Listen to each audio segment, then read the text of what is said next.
go, open it. Put your finger in there. Oh yes, right, what seeds are in there?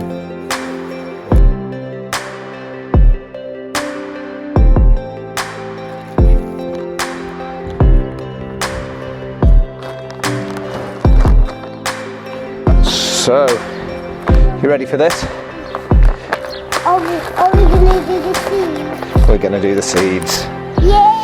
And here I've got some peat-free, and we're going to talk more about that later, seed sowing compost from Dalefoot. And we're going to fill these seed trays. It's not a very nice day, but this is a messy job. So this is best done outside, and then we'll retreat indoors. I'm going to tamp it down enough to just remove any pockets of air. Yeah, we'll go inside now and do the seeds.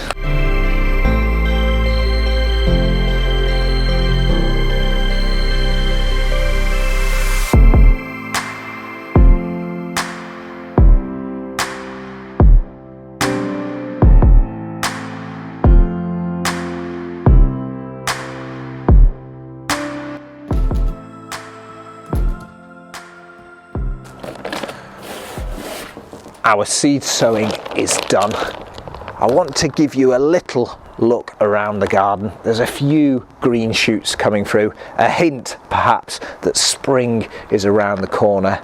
So if you're still to do your seed sowing, please make sure you use peat-free compost. Now let's cue some music and take a look around.